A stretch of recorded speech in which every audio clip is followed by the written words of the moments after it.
नमस्कार, डीडी राजस्थान के programme hello doctor में आप सभी का बहुत बहुत स्वागत है। जीवन में मुश्किलें बहुत आती हैं, लेकिन सही समय पर सही राय सही व्यक्ति से मिल जाए तो उसकी रोकथाम, उसका बचाव, उसका उपचार, उसका निदान संभव हो जाता है। इस प्रोग्राम के ज़रिए हमारी कोशिश यही रहती है कि ऐसे विषयों के एक्सपर्ट जो मेडिकल साइंस से जुड़े हुए, मेडिकल थेरेपीज से जुड़े हुए हैं, उनसे आपकी बातचीत कराएं, उनसे संवाद करें और आपके जीवन के लिए जो काम की बातें हैं उन्हें सामने लेके आया जाए। आज के प्रोग्राम में हम बदलते मौसम में बचाव व उपचार की बात करेंगे। हमारे साथ विषय एक्सपर्ट हैं doctor Mayank Gupta, senior physician consultant. आपका बहुत बहुत स्वागत है। धन्यवाद।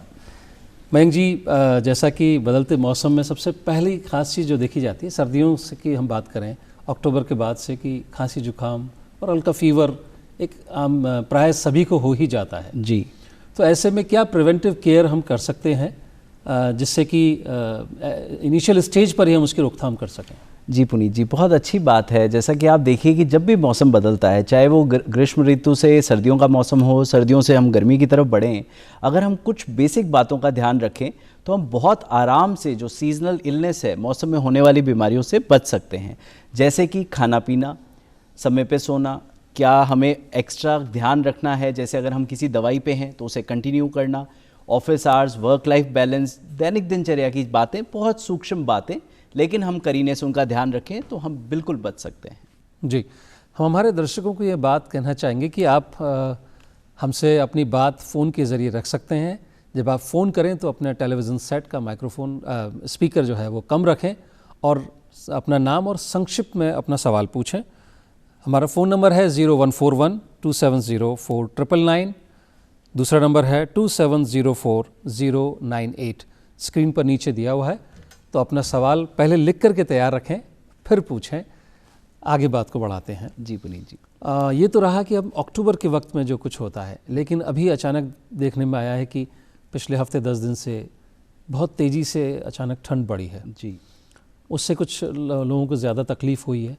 उस समय किस तरह की प्रिवेंशन और किस तरह की केयर की आवश्यकता है? बिल्कुल। देखिए, सबसे ज़रूरी है, जैसे सर्दी का अनुपात बढ़ता है तो आपको लेयरिंग ऑफ क्लोथ्स, आप अगर एक कपड़ा पहन रहे हैं, दो पहन रहे हैं, गर्म ऊनी स्वेटर पहन रहे हैं, जैकेट्स पहन रहे हैं, तो आप गर्म बनियान, नीचे गर्म लेगिंग्स, मोजे, टोपी, इन सब चीज़ों का प्रयोग करें। बिकॉज एंट्री पॉइंट्स यही हैं। हम घर से बाहर निकल रहे हैं, अपने कार्य क्षेत्र में जा रहे हैं, ऑफिस में जा रहे हैं, बच्चे स्कूल जा रहे हैं, जो भी हमारे कार्य हैं, अगर हम अपने आप को कवर नहीं कर रहे हैं, बड़ी बेसिक बात है, लेकिन अगर आप किसी फैशन की वजह से या कोई यूजुअली हम प्राय युवाओं में देखते हैं कि साहब मोटरसाइकिल पे जा रहे हैं, हमारे बाल ख़राब हो जाते हैं। बात हंसने की है, लेकिन बड़ी गहरी बात है कि अगर वो सिर्फ ये ना सोच के अपने आप को पूरा कवर कर लें तो जो कॉमन कोल्ड है, फ्लू, इन्फ्लुएंजा या खांसी जुकाम है, 100% बच सकते हैं। मैं 1% भी नहीं रख रहा हूँ, मैं 100% कह रहा हूँ यहाँ पे। तो ये जो बेसिक कमियाँ हैं हमारे अंदर कि हम अगर अच्छे से अपने आप को ढक नहीं रहे हैं या खाने पीने का ध्यान नहीं रख रहे हैं, तो हम आराम से बच सकते हैं। तो मैं सभी दर्शकों से निवेदन करूंगा इस मंच के माध्यम से कि अपने आप को कवर करें, अपने बच्चों का और अपने बुजुर्गों का खूब ख्याल करें। उन्हें ठंड लग रही है, आप बिल्कुल हिचके नहीं कि एक कवरिंग है, दो कवरिंग है, रजाई, जैकेट, जैसे जिसका परिधान है प्लीज़ पहनिए ताकि आप ठंड से बच सकें। बड़ा बेसिक सी चीज़ है। जी, अपने लिए जिम्मेदार होना, मुझे लगता है यही सबसे पहली आवश्यकता है। हम ऐसा ना सोचें कि हमें दूसरे व्यक्ति टोकेंगे, पेरेंट्स टोकेंगे, आसपास के लोग टोकेंगे, तब अपनी केयर करेंगे। अपनी जिम्मेदारी अपने हाथ है और उसके परिणाम या दुष्परिणाम जो भी माने वो खुद ही को भुगतने होंगे। हम अक्सर ये मान लेते हैं कि जुकाम ही तो हुआ है। जी जी, कितना गंभीर हो सकता है ये सोच कि सिर्फ जुकाम ही तो हुआ है? बहुत ही अच्छा प्रश्न है पुनीत जी। एक्चुअली अगर हम सिर्फ खांसी जुकाम को सिर्फ खांसी जुकाम मानेंगे, बात ठीक है, शुरुआत में पहले दिन कोई भी बड़ी बीमारी लक्षण तो कमज़ोरी का ही लेके आएगी कि भाई हल्का जुकाम है, खांसी है, लेकिन अगर हमें इसे पे गंभीरता से काम नहीं किया, अपने डॉक्टर से परामर्श नहीं लिया और ऐसे ही कोई खांसी जुकाम की गोली कोई मेडिकल से या दोस्त यार से ले ली, तो आप समझिए अगर निमोनिया बिगड़ा, अगर निमोनिया हुआ या छाती का संक्रमण हुआ, तो हम 2020, 21, 22 में कोविड के दौरान पूरा भारत, पूरा विश्व ये देख चुका है कि क्या गंभीर परिणाम हो सकते हैं।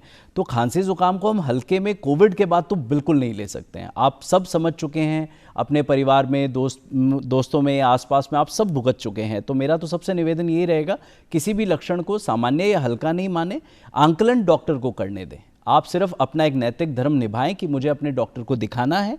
अगर डॉक्टर साहब कहते हैं कि नहीं, कोई जांच की आवश्यकता नहीं है, आपके लक्षण सामान्य हैं और कुछ 2 या 3 दिन की दवाई से आप ठीक हो सकते हैं, तो आप बिल्कुल सही दिशा में हैं। जी, इनिशियल स्टेज पर जितनी जल्दी किसी चीज़ को क्योर किया जा सकता है, ट्रीट किया जा सकता है, लेटर स्टेज पर वो उतना ही मुश्किल होता है। लेकिन हमारा जो एक सोशल एक क्वेश्चन माने या अपने खुद के प्रति एक लापरवाह एटीट्यूड होता है कि ठीक है अपने आप हो जाएगा। बिल्कुल। तो अपने आप होने वाली स्थिति का भी एक समय हो सकता है, 1 दिन 2 दिन, उससे ज़्यादा अगर बढ़ रहा है तो इमीडिएटली आपको डॉक्टर की तरफ जाना चाहिए। अक्सर लोगों में सेल्फ मेडिकेशन की एक प्रवृत्ति होती है। बिल्कुल, बड़ा ही वो अच्छा, कितनी नुकसानदायक हो सकती है? जी पुनीत जी, बड़ा ही सही प्रश्न भी है। और आप एक चीज़ देखिए कि जैसे हाथ की 5 उंगलियां बराबर नहीं हैं, उसी तरीके से हर खांसी जुकाम का मरीज़ एक जैसा नहीं है। तो ना जब रोग एक जैसा नहीं है तो दवाई भी एक जैसी नहीं है, तो दवाई तो आपका चिकित्सक ही डिसाइड करेगा। पर जैसा शुरुआत में आपने बोला, वो बड़ा सही पॉइंट है कि कुछ जो नॉर्मल लक्षण होते हैं, अगर वो 2-3 दिन में सामान्यतः ठीक हो गए हैं तो बिल्कुल आप ध्यान रख के आप स्वस्थ हो सकते हैं। लेकिन आपको लग रहा है कि 2 या 3 दिन बीत चुके हैं, फिर भी मेरे लक्षण ठीक नहीं हुए हैं या और गंभीर हो रहे हैं, तो बिना देरी किए परामर्श चिकित्सक से अपने परामर्श लेना ही लेना है। क्योंकि कोई भी अगर लक्षण है, शुरुआत में हो सकता है आपको हल्का नज़ला हुआ है, खांसी जुकाम है, या यूजुअली जो हम देखते हैं कि साहब सिर भारी हो गया है या हल्का दर्द हो रहा है, तो ये शुरुआती बुखार के लक्षण हैं, शुरुआती फ्लू के लक्षण हैं। अब फ्लू भयावह कितना भी हो सकता है, तो अगर हमें प्राथमिकी हम ले चुके हैं, घरेलू नुस्खे हम देख चुके हैं, जैसे काढ़े हो गए, अदरक गरारे हो गए हैं, अदरक शहद हम ले चुके हैं, या दादी नानी के नुस्खे हम कर चुके हैं, लेकिन फिर भी अगर 2-3 दिन में कमज़ोरी नहीं जा रही है, बुखार वापस आ रहा है, तो आपको बिल्कुल अपने डॉक्टर से या आसपास पीएचसी सीएचसी से सलाह ज़रूर लेनी है। जी, महाकुंभ अभी पूरे जोर शोर पर है, करोड़ों लोग इसमें स्नान कर चुके हैं। और मैं देखता हूं जब टेलीविज़न सेट पर कि सुबह सुबह कड़ाके की ठंड में लोग अब नहा रहे हैं, उघाड़े बदन है पूरे। बिल्कुल। और श्रद्धा अपनी जगह, लेकिन सेल्फ केयर फिर भी अपनी जगह महत्वपूर्ण है।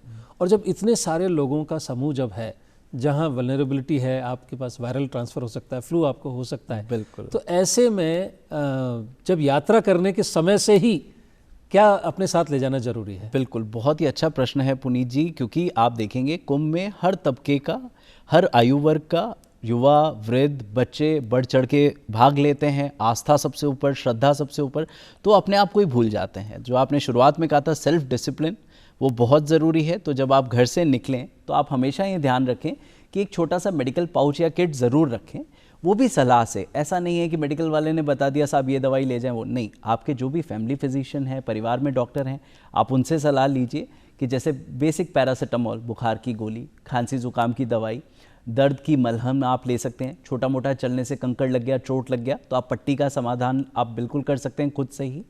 दूसरा मैं कहूँगा कि कुंभ महामेला सरकार का आयोजन इतना अच्छा है कि आसपास आपको वहाँ पे मेडिकल केयर मिलेगी ही मिलेगी। तो कभी ये नहीं करना है कि नहीं अभी तो हल्का लक्षण है, अगर हम जाएंगे तो हमारे दर्शन रह जाएंगे। नहीं, देखो पहले आपको सेल्फिश होना है, अपना ध्यान रखना है, अपने परिवार वालों का ध्यान रखना है। किसी भी प्रकार की अगर दुविधा में आप हैं, तुरंत चिकित्सक परामर्श लें। घर से आप अपना बेसिक खाने का सामान भी ज़रूर लेके जाएं। मैं पुनीत जी गौर फरमाना चाहूँगा कि अगर आप जाते हैं कोई भी नई जगह, कई बार आपको मन के मुताबिक खाना नहीं मिलता है। कुछ लोग जैसे बुज़ुर्ग होते हैं, ज़्यादा मिर्ची, ज़्यादा घी का भोजन नहीं ले जा सकते हैं, तो मैं हमेशा उनको बोलूँगा कि सबसे ज़्यादा एक तो फल उपयोग करें, सलाद लें, दूध दही छाछ जो ताज़ा मिले उसका प्रयोग करें। और घर से खासकर सर्दियों में जो हमारे मम्मी, बीवी, नानी, दादी लड्डू बनाते हैं, बिल्कुल आप उसको साथ रखिए। कम से कम वो एक गर्माहट देंगे, आपको ऊर्जा देंगे, इम्यूनिटी आपकी स्ट्रांग करेंगे। आप सूखे मेवे ले जा सकते हैं, जैसे काजू, बादाम, किशमिश, सब अपने हिसाब से। मूंगफली बहुत अच्छा सोर्स है इस मौसम में, तो गुड़ चना बहुत अच्छा है। कितने सालों से हम देखते आ रहे हैं कि अगर गुड़ की मूंगफली, गजक, आप गुड़ चना सीधा लेंगे तो शरीर में एक ऊष्मा, गर्माहट भी रहेगी, आपकी प्रतिरोधक क्षमता भी बढ़ेगी और आप वहाँ भरपूर आनंद ले सकते हैं और बीमार बहुत कम पड़ेंगे आप। इंस्टेंट फूड का अर्थ जंक फूड कतई नहीं है। यानी कि जो फूड जो मार्केट से हमें मिलता है, जो उसके तैयारी में तो बड़ा इंस्टेंट है, झटपट बन जाता है और वो सुविधा के कारण ही हम उसे कंज्यूम करते हैं। लेकिन उसका अर्थ ये नहीं है कि हम जंक फूड की तरफ जाएं। जैसे डॉक्टर साहब ने अभी बताया कि पुराने समय से हमें लड्डू समय समय पर जिस भी औषधि के या जिन भी नेचुरल इंग्रेडिएंट्स के हम बनाते रहें, वो फूड का भी काम कर रहे हैं, मेडिकेशन का भी कर रहे हैं, और उस मौसम विशेष में हमारे शरीर की आवश्यकता भी बनी हुई है। बिल्कुल। खान पीन के बारे में मैं फिर से वापस आना चाहूँगा, क्योंकि हमारी इम्यूनिटी का सीधा संबंध जुड़ा हुआ है हमारे खाने पीने से। और जंक फूड खाने से या टाइम के डिसिप्लिन को नहीं रखने से हमारे शरीर में अलग अलग विकार उत्पन्न होते हैं और जो कैंसर जैसी गंभीर बीमारी का कारण भी बन सकते हैं जी। खास तौर से डब्बा बंद जो हम चीज़ें ज़्यादा इस्तेमाल में जी, लेते हैं। सो एज अ सिटीज़न अपनी तरक्की को भी ध्यान में रखते हुए, शहरी वातावरण को भी ध्यान में रखते हुए कि भाई हर जगह उतनी शुद्धता उपलब्ध नहीं हो सकती है, कैसे बैलेंस बना सकते हैं फूड हैबिट्स में? जी पुनीत जी, बिल्कुल बड़ी अच्छी बात आपने बोली है। एक चीज़ मैं अपने दर्शकों को हमेशा ये कहता हूँ, हमारे पेशेंट्स को भी बोलता हूँ कि देखिए, जो किचन में आपके रखा हुआ है उससे बेहतर खाना नहीं हो सकता। आजकल के युवा पीढ़ी, बच्चे बार बार अपनी मम्मी पापा को फोर्स करते हैं कि हमें बाहर का खाना है। देखिए, दिन निर्धारण कीजिए, कभी कोई जन्म दिवस है, शादी समारोह है, किसी दिन आप कोई आउटिंग पे गए हैं, वो अच्छा भी लगता है। देखिए, अति तो हर चीज़ की बुरी है पुनीत जी। हफ्ते में हमने एक दिन बाहर का खाया या 15 दिन में, दैट इज़ ओके, वो चलता है। लेकिन घर पे आप देखिए, स्टार्टिंग फ्रॉम, हम तो इंडियन है, भारतीय हैं, हमारा तो कलरफुल थाली होती है, सलाद है, फल है, दही छाछ है, रोटी भिन्न भिन्न प्रकार की। हम तो राजस्थानी हैं, आप देखिए, अन्न अलग तरह के अन्न, बिल्कुल मोटा अनाज, जौ, बाजरा, मक्का, सर्दी का तो ये स्वर्ग है, स्वाद का आप देखिए। लेकिन सेहत के लिए भी इतना अच्छा है। आप जंक फूड की बात कर रहे थे, बड़ा अच्छा आपने प्रश्न उठाया। मैं उसी कहूँगा, देखिए, जंक मतलब है हिंदी में एक सामान्य में जंग लगा हुआ हो, तो जंग लगा हुआ है, आपके शरीर को भी जंग लगा देगा, वो नहीं खाना है। ठीक है, स्वाद के लिए कभी आपने एक बार लिया, 2 बार लिया, हम उसको भी मना नहीं करते हैं, क्योंकि आपको अपनी जीवा का भी ध्यान रखना है, लेकिन सेहत सर्वोपरि। अगर आप घर पे समय पे खा रहे हैं, नाश्ता, दोपहर का खाना, रात का खाना, देखिए 3 टाइम खाना बहुत ज़रूरी है। यूथ यूजुअली ये करता है, सर हमारा कॉलेज का टाइम नहीं मैच करता है, या जॉब में जो लोग हैं सब लंच का नहीं हो पाता है। बिल्कुल हो सकता है, अगर आपकी नीयत है तो नियत ही उसको कभी नहीं रोक सकती। आप घर से डिब्बा लेके जाइए, अपना टिफ़िन लेके जाइए। मान लिया घर का खाना ठंडा होगा, लेकिन पौष्टिक वो तब भी सबसे ज़्यादा होगा। अगर आप तीनों टाइम स्वस्थ भोजन आप कर रहे हैं, जिसके अंदर चाहे वो वेजिटेरियन, शाकाहारी या मांसाहारी, जो आपका घर का है, आप अगर दूध दही छाछ का भरपूर ख्याल रख रहे हैं, सूखे मेवे आप समय पे ले रहे हैं, फ्रूट्स और सलाद ले रहे हैं, आपकी इम्यूनिटी, प्रतिरोधक क्षमता बहुत बूस्ट होगी, आप अपने रोगों से बच सकते हैं। पुराने अगर आपके रोग हैं तो उनको हील होने में भी बहुत चांसेस बढ़ जाएंगे। दवाई तो ऑब्वियसली आपको लेनी ही लेनी है, लेकिन अगर आप खाने पीने का ध्यान रख रहे हैं हर छोटी चीज़ का, जैसे मान लीजिए किसी को मिर्च सूट नहीं करती है, तो आप मिर्च से दूर रखिए। घर में घी, सर्दियों में हम देखते हैं गाजर का हलवा, मूंग दाल का हलवा, दाल बाटी चूरमा, हम अतिरिक्त घी डालते हैं स्वाद के लिए। आप एक चीज़ हमेशा ध्यान रखिए, जो मैंने शुरुआत में भी कही, अति हर चीज़ की बुरी है। आपका हाजमा उसको अलाउ करता है, आपका वजन नहीं बढ़ रहा है, आप आलसी नहीं हो रहे हैं, आप थक नहीं रहे हैं, तो बिल्कुल ठीक है, आप उतना खा सकते हैं। शरीर में ऊर्जा कितनी आपको चाहिए आपको देखना है। ये नहीं हो कि आपको बहुत गर्मी हो रही है, बच्चियों में खासकर हम देखते हैं पिंपल्स हो गए, छोटे बच्चे कह रहे हैं फोड़े फुंसी हो गए, तो ये चीज़ें घर से भी शुरू हो सकती हैं। तो नपा तुला बहुत ज़रूरी है, बैलेंस खाने पीने में भी बहुत ज़रूरी है। तो एक बैलेंस डाइट, शुद्ध पौष्टिक आहार, अगर आप इसका भरपूर ध्यान रख रहे हैं तो बिल्कुल आप मौसमी बीमारियों से भी बचे रह सकते हैं और पुरानी बीमारियों से लड़ने की क्षमता को भी आप बढ़ा सकते हैं। जी, कब खाएं, कितना खाएं और क्या ना खाएं, ये सारे कॉन्शियस डिसीजंस होने चाहिए। सबकॉन्शियसली सामने कुछ आ गया और मैंने खा लिया, मैं गुजर रहा था, अचानक कचौड़े की खुशबू आई और मैं बहता चला गया, वो बात नहीं होनी चाहिए कि फूड आपके जीवन के लिए है, आप फूड के लिए नहीं बने हैं, वो आपको सप्लीमेंट कर रहा है, आपको एनर्जी दे रहा है, कैलोरीज दे रहा है और अल्टीमेटली आपकी हेल्थ को गवर्न कर रहा है। बिल्कुल सर। तो उतना कॉन्शियस डिसीजन तो मुझे लगता है नई पीढ़ी को खास तौर से इस फूड साइंस के बारे में जीरो लेवल से समझने की ज़रूरत है। उसके लिए ज़्यादा कुछ नहीं, अपने घर के बड़े बुजुर्गों के पास थोड़ा समय गुजारें, रसोई में खुद जाएं, देखें, समझें। और हमारा इंडियन जो किचन है वो पूरा साइंटिफिकली डिज़ाइंड है। हम एक एक इंग्रेडिएंट्स, उसके कुछ ना कुछ केमिकल प्रॉपर्टीज़ हैं जो हमारे शरीर के लिए, प्रिवेंटिव केयर के लिए, चाहे क्योर के लिए या फूड सप्लीमेंट के बतौर, मोरिंगा जैसा है, कितना ज़बरदस्त फूड सप्लीमेंट है, करी लीव्स है, जीरा है, जितने भी मसाले हैं सभी में कुछ ना कुछ मेडिसिनल प्रॉपर्टीज है। कड़ी पत्ता, एनीथिंग आप देखिए, ताज़ा काट के आप बना रहे हैं। और ये जो खड़े मसालों का आपने उल्लेख किया, ये बहुत ही पौष्टिक है। आप हल्दी लीजिए, अगर आप US FDA जो हमारे जो गाइडलाइंस चलती हैं, अगर आप कहीं भी देखेंगे, टर्मरिक हल्दी से बेहतर इम्यूनिटी के लिए, घाव भरने के लिए और आपको कांति चमक के लिए, आजकल युवा पीढ़ी बहुत आकर्षित है जिम के प्रति, अवेयरनेस या बॉडी को लेके। लेकिन अगर आप घर का चीज़ें नहीं ले रहे हैं, जैसा आपने कहा हमारी किचन साइंटिफिकली डिज़ाइंड है, बिल्कुल सही कहा आपने। अगर आप पौष्टिक आहार घर से ले रहे हैं तो आपका इम्यूनिटी बढ़ना, आपकी बॉडी अच्छी होना, आप में चमक आना और आप में जुनून, जोश आना, वो स्वाभाविक है, बनेगा ही बनेगा। तो बहुत सही बात आपने कही, घर के खाने से बेहतर कुछ नहीं हो सकता है। जी, तो मुझे लगता है एक बार रीथिंक कीजिए कि आपको जो कॉलेज या स्कूल जाते समय या दफ्तर जाते समय टिफ़िन ले जाने में जो शर्म आती है ना, वो शर्म आपको ज़्यादा शर्मिंदा कर सकती है। क्योंकि जितने भी सफल लोग रहे हैं वो 2 चीज़ों को ज़रूर एड्रेस करते हैं, सही समय पे उचित आहार और दूसरा उचित नींद। जी। नींद पर मैं आना चाहूँगा। डॉक्टरी पेशे में हमेशा कहते हैं कि डॉक्टर हमेशा पूछते हैं नींद कैसे आती है, मतलब it's a significance of your functionality of your whole body कि ठीक से काम कर रही है कि नहीं। जी। नींद कितनी ज़रूरी है अलग अलग आयु वर्ग के लिए, निश्चित तौर पर अलग अलग ड्यूरेशन प्रिस्क्राइब्ड है, नेचर ऑफ वर्क के हिसाब से भी अलग प्रिस्क्राइब्ड है। इस पर मैं चाहूँगा विस्तार से बातचीत की जी जाए। पुनीत जी, बहुत अच्छा पॉइंट आपने बोला है। देखिए, नींद एक ऐसी चीज़ है, अगर आप सरल भाषा में समझे, दिन सफ़ेद है रात काली है, भगवान ने कुछ सोच के ही बनाया है। ऐसे ही हमारा मेटाबॉलिज्म है, हमारा जो शरीर है, अगर वो थक रहा है उसे रेस्ट चाहिए। कोई मशीन हम चलाते हैं, आप टेलीविज़न देख रहे हैं, पुराने लोग कहते थे गर्म हो जाएगा बंद कर दीजिए, तो सब चीज़ें उसी तरह हमारा शरीर है। अगर आप इसे ऑफ नहीं कर रहे हैं, रात को समय पे नहीं सो रहे हैं, अपनी नींद को पूरा नहीं कर रहे हैं। देखिए, दो चीज़ें होती हैं नींद में, एक क्वालिटी एक क्वांटिटी। क्वालिटी मतलब आप अच्छा सोए हैं, क्वांटिटी मतलब आप भरपूर सोए हैं। तो दोनों चीज़ें बहुत ज़रूरी है। मैं इस पे युवा पीढ़ी को आकर्षित करना चाहूँगा। अगर आप रात को बहुत लेट तक अपने मोबाइल पर रील्स देख रहे हैं, लेटे लेटे कोई पढ़ाई भी कर रहे हैं, ये उचित नहीं है। बच्चों, आपको बहुत समझना है। अगर आपको लंबे समय तक उसको रिटेन करना है, आप पढ़ाई कर रहे हैं, अगर आप चाहते हैं कि हमें वो याद आए एग्ज़ाम वाले दिवस पे, तो जल्दी सोइए, जल्दी उठिए। आपको नींद पूरा करना है। युवा पीढ़ी के लिए 6 से 7 घंटे बहुत हैं।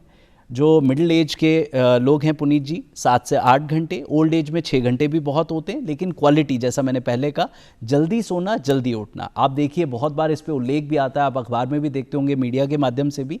अगर आप समय पे नहीं सो रहे हैं, उसके दुष्परिणाम क्या हो सकते हैं? सबसे पहला, वजन, मोटापा बहुत जल्दी बढ़ेगा आपका। आप कितनी जिम हिट कर लीजिए, कितना आप योगा प्राणायाम कर लीजिए, लेकिन आप उसको रिकवरी का समय नहीं दे रहे हैं। हमारे शरीर की रिकवरी सिर्फ नींद से होगी, क्योंकि आप सोएंगे, सारे सेल सोएंगे, आपका सिस्टम रीबूट होगा। मैं इस भाषा का इसलिए प्रयोग कर रहा हूँ कि आजकल पीढ़ी ज़्यादा मोबाइल लैपटॉप से इन शब्दों को पकड़ती है। तो रिबूट होने के लिए आपको सोना बहुत ज़रूरी है। 2 फायदे होंगे, एक तो आपकी प्रतिरोधक क्षमता बूस्ट हो जाएगी, एक आपको बीमारियां लगने की टेंडेंसी बहुत कम हो जाएगी, एक आप हमेशा जोश में और स्फूर्ति में रहेंगे। तो उसका प्लस पॉइंट क्या है पुनीत जी? क्रोध बहुत कम हो जाएगा। आजकल आप देखते हैं हस्बैंड वाइफ कपल में लड़ाई, अगर आप जॉइंट फैमिली में है तो माँ बाप बच्चों में विवाद, बच्चों के प्रति पेरेंट्स का आक्रोश, ऑफिसेज में आप देखेंगे सीनियर जूनियर की लड़ाई, बिकॉज विवेक खत्म होता जा रहा है। सोचना, रुक के थम के समझने की क्षमता, बिकॉज आपका सिस्टम ही क्लीन नहीं है। हार्ड डिस्क फुल चल रही है, आप सोच रहे हो उसमें और स्टोर कर लें, पॉसिबल ही नहीं है। इसलिए आपने जो बहुत अच्छा बोला था कि उचित और लिमिटेड खाना, सोच समझ के। सेकेंडली, सही समय पे सोना, सही समय पे उठना, बिकॉज अगर आप नींद पूरी नहीं है, आप चिड़चिड़े होते जाएंगे। अर्ली एजिंग, आप जल्दी बुजुर्ग दिखने लगेंगे। ये मैं युवा पीढ़ी को फिर बार बार ध्यान में लेते हुए बोल रहा हूँ। आपको थकना नहीं है, आपको एक्टिव रहना है। एक्टिव रहने के लिए आप नींद लीजिए। नींद नहीं लेंगे आप जल्दी वृद्ध होंगे, आपकी सोच उससे भी जल्दी वृद्ध होगी। आप 40 पे हैं लेकिन आपकी हिम्मत 60 के बराबर भी हो जाएगी। आप अपने पेरेंट्स से भी ज़्यादा जल्दी थकने लग जाएंगे। और जो लोग ये बोलते हैं मैं कल से सब ठीक कर दूंगा, कल से मैं समय पे सोऊंगा, व्यायाम करूंगा, वो कल कभी नहीं आता पुनीत जी। बड़ा मुश्किल है ये समझना और समझाना। तो आज करे काल करे सो आज करो, बड़ी सही बात बोली है। तो आज से ही शुरू करना है, प्रण लेना है कि और कुछ नहीं कर रहे। मैं तो सभी उन मेरे भाई बहनों से भी बोलूँगा जो आलसी हैं कि हम एक्सरसाइज में बड़ा टाइम, आप समय पे सोना शुरू कर दीजिए। अपने आहार के तीनों टाइम फिक्स कर दीजिए, शाम को 6, साढ़े 6 या लास्ट 7 बजे। अगर उसके बाद आप नहीं खा रहे हैं, आप देखिए आपका वजन अपने आप कम हो जाएगा। आप इतने स्वस्थ और प्रसन्न रहने लग जाएंगे, वो आपके चेहरे से रिफ्लेक्ट होगा। तो आपका पूरा परिवार, समाज और ऑफिस आपका हमेशा स्वस्थ और खुश रहेगा। तो आपने बड़ा अच्छा पॉइंट उठाया। नींद से बेहतर कोई चीज़ नहीं है, लेकिन सही समय पे ली जाए और उसे पूरा किया जाए। जी, अपने स्थान, जिस स्थान पर सोते हैं उसको भी स्वच्छ, साफ सुथरा, शांत रखें। क्योंकि अगर वो जगह नीट एंड क्लीन, टाइडी नहीं है, नॉइजी है, तो भी आपकी नींद की जो क्वालिटी, जैसा आपने कहा क्वालिटी और क्वांटिटी दोनों महत्वपूर्ण है, वो भी अफेक्ट होती है। हम बेड पर खाना खाते हैं, बेड का डिज़ाइनिंग सोने के लिए, तो सोइए। बेड पर लेटकर किताब पढ़ रहे हैं या बेड के सामने टीवी देख रहे हैं या मोबाइल देख रहे हैं, ना, जाते जाते सोते सोते कुछ ज़रूरी मैसेज हैं, उन्हें मैं रिस्पॉन्ड कर दूँ, इस लालच से हमें शायद बचना होगा। मैं जब भी कभी डिस्पेंसरीज में विज़िट करता हूँ तो देखता हूँ कि कंधे की पीछे जो बीच का हिस्सा है, वहाँ एक हम्प सा निकला हुआ बिल्कुल देखा जाने लगा है। जो पहले लोअर बैक की लोगों को दर्द की समस्या होती थी, आजकल शोल्डर्स की समस्या होने लगी है। इसके क्या कारण है, क्या निदान है, क्या बचाव है? सर बहुत अच्छा पॉइंट है, खासकर सर्दियों के साथ भी इसको जोड़ लेते हैं। सर्दियों में अकड़न बढ़ जाती है। जैसा यूजुअली लोग बोलते हैं साहब हमारे ऊपर का हिस्सा बहुत दुखता है, गर्दन के पास बहुत, वहाँ पे हम्प हो गया है, सूजन बनी रहती है। तो इसमें 3 चीज़ें मैं मुख्यतः बताऊंगा। सबसे पहला पोस्चर, जैसा आप पुनीत जी और मुझे भी देख सकते हैं कि हम बड़ा कोशिश करके सीधे बैठे हैं और ये आपको पूरे दिन करना है। अगर आप सीधे नहीं बैठ रहे हैं, आप अपने साथ न्याय कर ही नहीं रहे हैं, आपका दर्द बढ़ेगा ही बढ़ेगा। दूसरा, खाना, अगर आप पौष्टिक भोजन नहीं खा रहे हैं तो आपको एसेंशियल विटामिन्स और मिनरल्स नहीं मिल रहे हैं, तो आपकी तरंगें, नसें, नर्व्स में पेन होगा ही होगा, मांसपेशियों में खिंचाव बढ़ेगा, जिसे फ्रोजन शोल्डर हम यूजुअली कहते हैं कि साहब अकड़ जाता है, हाथ ऊपर नहीं जाता है। वो कुछ नहीं है, सिर्फ आपकी दैनिक दिनचर्या और जीवन शैली के जो फॉल्स इफेक्ट्स हैं, नेगेटिव इफेक्ट्स हैं, उसका परिणाम है। तो एक तो बिल्कुल सीधा आपको बैठना है। पानी, हाँ बीच में एक पॉइंट रह गया सर, पानी बहुत पीना है। सर्दियों में खासकर हम जो सबसे नेगेटिव पॉइंट है हमारा कि साहब प्यास ही नहीं लगती, उसे आप प्यास का मोहताज मत बनाइए, ज़रूरत बनाइए। शरीर को एटलीस्ट पूरे दिन में 3 लीटर पानी चाहिए। तो हमारे जो एक एक सूक्ष्म सेल्स हैं, मांसपेशियाँ हैं, हड्डियाँ हैं, सबको पानी चाहिए। तो अगर आप पानी की पूर्ति नहीं करेंगी तो ये प्यास इनको लगेगी, इनको प्यास लगेगी, तो आपको कभी दर्द होगा, कभी ऐंठन होगी, कमर दर्द, कंधे का दर्द बढ़ेगा ही बढ़ेगा।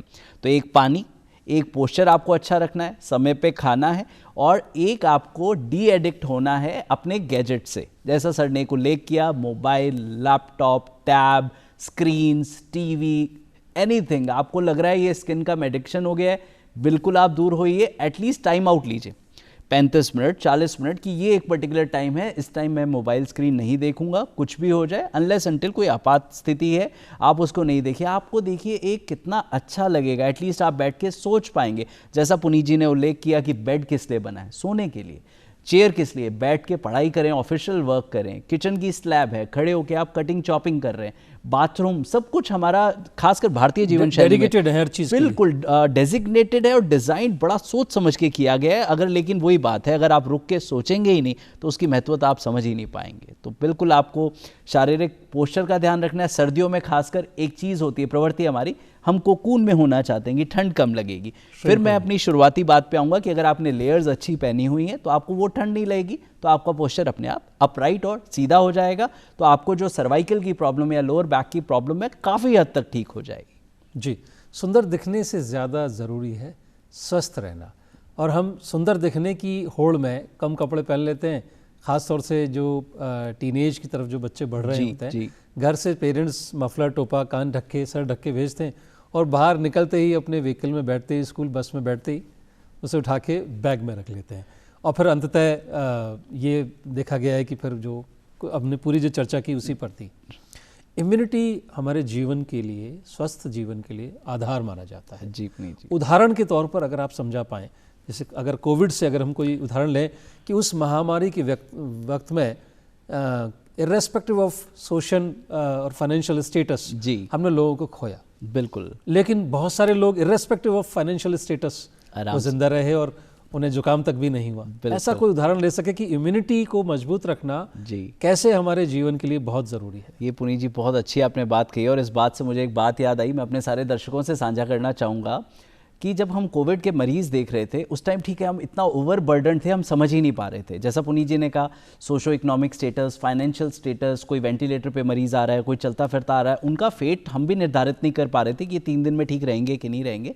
लेकिन जो एक स्टडी भी हुई भारत में, राजस्थान में, उसके डेटा हैं बिल्कुल कि जो ग्रामीण परिवेश के लोग हैं, जो शुरुआत से समय पे सोते हैं, समय पे उठते हैं, तीनों समय अपना भरपूर भोजन करते हैं और उनका शुद्ध वातावरण है, टीवी मोबाइल से इतना एडिक्ट नहीं है, उनमें कोविड से नुकसान सबसे कम हुआ था।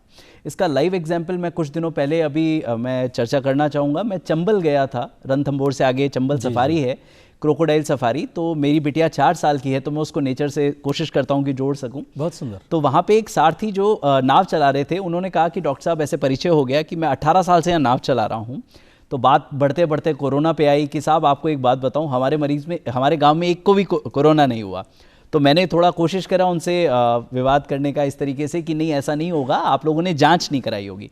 बोलो देखो डॉक्टर साहब, जान तो सबको प्यारी है, चाहे मान लिया हमने जांच नहीं कराई, बट हमारा 700 लोगों का गाँव है और आसपास 3 गाँव और लगते हैं, कहीं पर भी एक भी मौत नहीं हुई। हाँ, छोटा मोटा खांसी जुकाम हुआ, निकल गया। मैं आधा घंटा उस आदमी को निहारता रहा और सोचता रहा कि कितनी गहरी बात और कितनी सरलता से कह गए।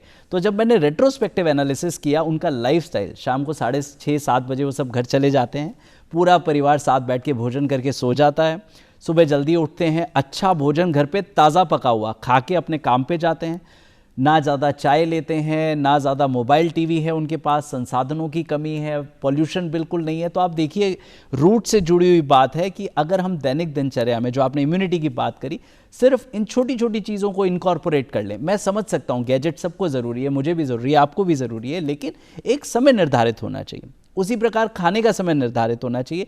तो वो एक बड़ा मुझे एक लेसन दे गया। मैं अपने हर पेशेंट से शेयर करता हूं कि देखिए, अगर गांव के लोग बिना खर्चा किए, बिना जांच कराए, बिना दवाई पे 1 रुपया खर्चा किए स्वस्थ रह सकते हैं, तो हम क्यों नहीं। हम जब बात करते हैं कि साहब आजकल तो मेडिकल बहुत महंगा हो गया है, तो हम तो राजस्थान में पले बड़े हैं, तो देखिए राजस्थान सरकार और भारत सरकार की मैं भरपूर प्रशंसा करूंगा कि आपको समय समय पे PHC, CHC, सरकारी अस्पताल, आयुष्मान योजना, RGHS, सभी चीज़ें आपके पास उपलब्ध है। सिर्फ कमी है तो नियत की। कई बार हम सेल्फ मेडिकेशन कर लेते हैं, मेडिकल वाले से दवाई ले लेते हैं, बिल्कुल अनुचित है। आप ऐसे समझिए कि आप अपनी सेहत में इन्वेस्ट कर रहे हैं। अगर आपका थोड़ा बहुत पैसा भी लगता है तो प्लीज़ मेरा सबसे रिक्वेस्ट है, आप एक बार ज़रूर दिखाइए। लक्षणों को कभी छोटा नहीं आंके। जैसे मैं एक पॉइंट और पुनीत जी इस पे बात करना चाहूँगा, आजकल ह्यूमन मेटान्यूमो वायरस आपने भी देखा होगा जी, हाँ। कि आजकल बड़ा चल रहा है कि सर चाइना से एक और वायरस आ गया है। तो मैं फिर उसी बात पे आऊँगा, किसी प्रकार की भ्रांतियों में नहीं फंसे, चाहे वो फेसबुक है, व्हाट्सएप है, कोई भी सोशल मीडिया है। आप कंसर्न्ड पर्सन, ये मेडिकल फील्ड की बात है, कंसर्न्ड पर्सन डॉक्टर्स हैं, आप उनसे बात कीजिए, आप चिकित्सा अधिकारियों से बात कीजिए। हम रेगुलरली गवर्नमेंट से मिलकर एडवाइजरी भी जारी कर रहे हैं। ये बिल्कुल एक सामान्य कॉमन फ्लू जैसा वायरस है। नॉर्मल इसके खांसी जुकाम जैसे लक्षण हैं, आप आराम से ठीक हो सकते हैं। तो घबराना नहीं है, पैनिक बटन ऑन नहीं करना है, ये बिल्कुल कोरोना जैसा नहीं है। आप आराम से अपना दवाई लीजिए, स्वास्थ्य अधिकारी डॉक्टर परामर्श से जो डॉक्टर साहब कहते हैं उसको फॉलो कीजिए। तो HMPV वायरस से बिल्कुल नहीं घबराना है, बिल्कुल इन्फ्लुएंजा जैसा वायरस है। जी, ये बहुत ज़रूरी बात आपने बताई। मेरे जहन में शुरुआत में थी, मुझे लगा कि बाद में इसको रखेंगे। जी जी। बहुत सी बार ऐसा देखने में आया है कि सिम्टम्स नहीं आते, लेकिन अचानक से पता लगता है कि गंभीरता बड़ी है जी। कोई ऐसी बीमारी जो वर्षों से शरीर के अंदर चल रही थी, जी, जैसे कैंसर की, पता लगता है 3rd स्टेज आ गई। हाँ जी। तो जांच को लेकर के हमारा एक एटीट्यूड रहता है कि यार कुछ निकलता तो है नहीं, क्यों जांच कराएं, तो पैसे बेकार हो गए। जी जी जी। तो ये जो साइकी है, इसको एड्रेस करने के लिए कि प्रिवेंशन इज क्योर, समय पर अगर आपको सूचना मिल जाना कितना ज़रूरी है, और कितनी इंटरवल में हमको कौन कौन सी एसेंशियल जांच हैं जो हर व्यक्ति को करा ही लेनी चाहिए। बिल्कुल, ये बड़ा अच्छा पुनीत जी आपने पॉइंट किया है। ये मैं इसका ध्यान ना थोड़ा सा इंश्योरेंस की तरफ डालना चाहूँगा। जैसे हम कोई इन्वेस्टमेंट करते हैं, किसी ने कोई ज़मीन ली, सोने में इन्वेस्टमेंट किया, इसी तरह जैसा पुनीत जी ने बोला, जांच का जो भी खर्चा है अगर आ रहा है तो वो आपके ऊपर इन्वेस्टमेंट है। कोविड ने हमें एक चीज़ और सिखाई कि किसी भी आयु वर्ग को, डायबिटीज़, हाइपरटेंशन, हमने कितने मरीज़ देखे। 25 साल का युवा स्ट्रेस की वजह से डायबिटिक ग्रस्त हो गया, 28-30 साल की फीमेल जिसका वजन बढ़ा, लेकिन वो उस सिर्फ डर से कि जाएंगे तो जांच होंगी, कितनी महिलाओं को थायराइड हमें पता चला। तो आजकल एज कोई बैरियर नहीं है। आजकल गवर्नमेंट बहुत काम कर रही है सभी स्कूल से मिलके कि बेसिक जो जांच और है वो स्कूली बच्चों का तो स्कूल से ही शुरू हो जाना चाहिए। अगर मैं एडल्ट्स की बात करूं, पोस्ट 20 या 25 ईयर्स, 20 से 25 साल से जो ऊपर युवा हैं या जो बच्चे आजकल जॉब्स में जा रहे हैं, वो एक ज़रूर ध्यान रखें, एटलीस्ट आप साल में एक बार बेसिक जांच ज़रूर करवाएं। जो भी आपके कोई ऑफिस में प्रोटोकॉल है या आप सरकारी चिकित्सालय में जाके वहाँ जो भी फिजिशियन या आपके कंसर्न डॉक्टर्स हैं, आप उनसे मिलके कर सकते हैं कि सर मेरी ये एज है, मेरे परिवार में ये रोग चल रहे हैं, क्योंकि ये भी एक बड़ा ज़रूरी है, क्रॉनिक डिजीज़ या अनुवांशिक डिजीज। जी, बीपी है, शुगर है, हृदय के रोग हैं, तो ये किसी भी एज में आ सकते हैं। तो आपको ये नहीं सोचना नहीं अभी तो मैं बड़ा स्वस्थ हूँ, अब मुझे तो कभी कोई रोग ही नहीं हुआ है। तो आप प्लीज़ मिलिए और जांच कराइए। कभी भी इस खर्चे को खर्चे की तरह ना देखें, ये आपके ऊपर इन्वेस्टमेंट है जो लॉन्ग टर्म में भारी रिटर्न देके जाएगा। जी, अच्छे स्वास्थ्य से बड़ी कोई संपत्ति नहीं है। जो व्यक्ति करोड़पति अरबपति हैं, उनसे पूछिए जो मृत्युशैया पर होते हैं, तो कहते हैं कि जो कुछ कमाया मैं यहीं छोड़ के जा रहा हूँ। जी, जिसने साथ दिया, यानी कि अर्थी तक भी जो संग चलेगा वो आपका शरीर ही है।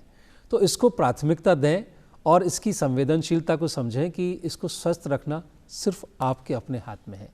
उचित आहार लें, उचित नींद लें, अपनी आदतों को नियंत्रण में रखें और समय समय पर जो भी समाज में एडवाइजरीज आती हैं हॉस्पिटल्स के जरिए, सरकार के जरिए, उनको सुन के समझ के अमल में लाएं, इग्नोर ना करें और समय पे जांच कराते रहें। डॉक्टर साहब, आप स्टूडियो में आए, बहुत बेसिक और ज़रूरी जानकारियाँ हमने ली। हो सकता है लोग इनको हल्के में लेते हैं, लेकिन मुझे समझ में आ गया कि ये बहुत हल्के में लेने वाली चीज़ नहीं है। शुरुआत में ही आप जो कुछ कर सकते हैं वो कंट्रोल शुरू में ही हो सकता है, बाद में देर हो जाती है। बिल्कुल पुनीत जी। तो आपका धन्यवाद देते हुए दर्शकों से लेते हैं विदा। स्वस्थ रहें, व्यस्त रहें और मस्त रहें और दूरदर्शन को देखते रहें। नमस्कार। धन्यवाद।